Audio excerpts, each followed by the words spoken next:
From the Delta Sky Club Welcome back, Miss Klein. to the Jet Bridge, Delta Airlines relies on 5G solutions from T-Mobile for Business to power operations and serve customers faster. Together, we're putting 5G into the hands of ground staff so they can better assist on-the-go travelers with real-time information throughout the airport.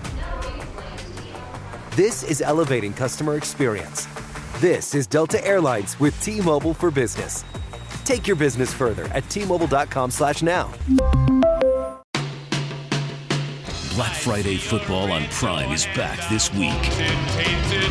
The Raiders and the Chiefs. Into the end zone. Unbelievable catch. An old school rivalry for a new game day. Firing downfield hard. Stream for free only on Prime. Great move. Black Friday football.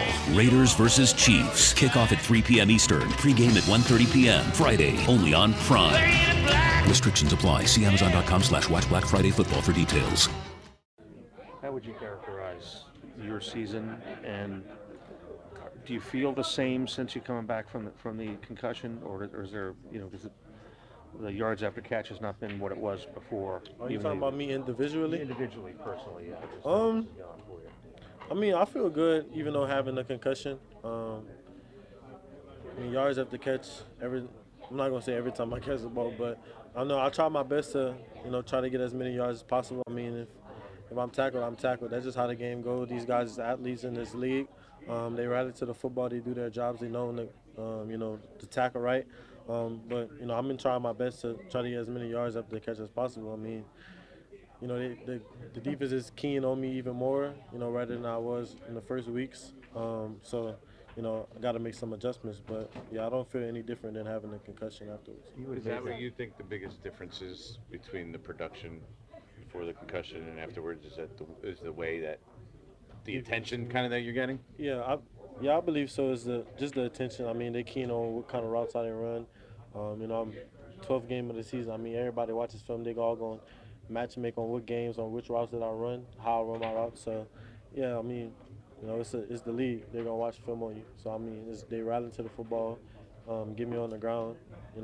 That's just how football is. So what's the adjustment for you off that? Like, what do you, when you look at it and say, how do I now deal with that? I'm trying to get my head around quicker after I catch the ball. Just trying to feel the defenders even faster than I have before. And that's really it. I mean, just get a good key, get a good read before I turn my head and look for the football, where the defenders are and how they rallying. And that's really it. That's what I did, before times. Just able to feel what defenders are running to, what hip they're coming to, and able to, make a quick move fast. I just got to try to find a better way to do that.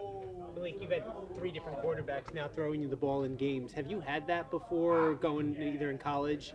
Do you remember having a situation like that? And how do you develop chemistry with each of them? Yeah, I believe I did go through that my freshman year of college. We had Miles Brennan, I believe. We had Max Johnson, had Nussmeier there too. So we didn't know who was really going to start. Then Max started, and after Nuss came in some games, and after in the bowl game, we had Jontre Kirkland throwing to us. So, I mean, at the end of the day, it's catching the ball. I mean, every quarterback has a different spin on the ball, but as long as you can just try to get a good key on how they throw the ball, get some catches after practice with them, just try to figure out how you can grip their ball, and that's really it. Is that something you've been doing, staying after practice with each of the guys, whoever's going to start that week? I mean, yeah, I try to get as many catches as possible, before practice, try to see, the kind of spin on the football, try to see different ways to catch the football, yeah. What was your expectation about the kind of impact you could be? Obviously, you're confident in your ability and what you did in college as a pro, and how has it gone versus the way you thought it may go? In terms of, have you been as impactful as you thought you could be, or do you think there's more? I mean, there's always more for me. I think I could be doing some amazing things right now. Is it going the way I thought it was going? Nah, not really. But I'm still continuing to work on try to get that out. Like I said, I feel like I can be doing way more than I've been doing so far. But God always has a better plan for you. You just got to follow the steps. Malik, going back to that Hard Knocks clip, you said you don't deal with losing well. Right. What have you learned about yourself through this season in having to deal with it here? Just focus on more things you can control, my emotions, how I carry myself, character. So yeah, even though these things has been going down, how you can look at you in the mirror and just try to find a way for you to help the team out, help the team figure out how to win. And just like I said, focus on your character. You can't really do anything about it now. The record is the record, but you can still focus on moving forward. Have you been doing any to deal with that and to kind of process that, those different emotions? Have you done anything differently or been talking to people about that? No, I haven't really talked to anyone about that, no therapy or nothing. I rather handle stuff on my own. I know a lot of people preach that, don't handle everything on your own, but that's kind of my way. And that's kind of how I get over a lot of stuff, is just handling it on my own way. You raised some eyebrows after the Dallas game about saying, I don't care if I drop it 6 times, keep throwing it to me. You know, can you kind of expand on that a little bit? Because obviously the drops have probably been one of the things you'd like to get back this year, I'm assuming. Like I said, it's football. It's going to come with that. I mean, everyone's going to drop the ball. I'm not saying everybody, because, some people thrive themselves on not dropping the ball, but it's the sport. It's a thing. But like I said, I just can't think about going into the game, dropping the ball. After I drop the ball, keep it in my head like I just dropped the ball. I just got to move forward. So that's what I was saying. It's not like I'm saying, even though I'm dropping the ball, keep throwing the ball. No selfish. What I'm saying, it's not something that I'm thinking about in my head after I drop the ball. It's next play mentality. So, I could drop 5 footballs, and then after that, they come at me for the game winner, and then I catch the game winner, and then everybody's happy and then stuff like that. But like I said, is keep trusting me.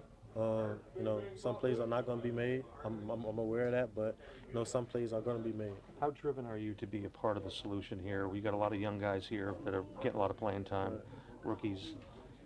How driven are you to try to be a part of that, turning this around? I'm very driven. I'm very driven. Like I said, things haven't been going the right way, but if you can turn around and make something spectacular, out of nothing, I like doing that. It shows how much we rally around each other, how much we have leaders in this team, in this offense. So yeah, I'm trying to work on, turning that narrative around. Hate has been winning for too long. It's at an all-time high. And too many people are facing too much hate all over this country. To turn the tide, we have to stand together. As a united team, we can change the momentum. It's time to take a timeout against hate. Visit standuptoallhate.org to help. Join us in calling for a hashtag #TimeoutAgainstHate by following @What'sUpWithHate or posting the blue square emoji. This is John Middlecoff from 3 and Out with John Middlecoff. You know what my friends at Travis Matthew have done? They've taken leisure wear to the next level. I didn't even know they made these. These slide slip hoodies. I don't have an undershirt on. You just wear it over. You can wear it around the house as a podcaster. I wear these things every day. I told them, send me about 10 more. Watch football for a living. We'll be on my couch in this thing all day long. Obviously, they're hats. No hats fit better.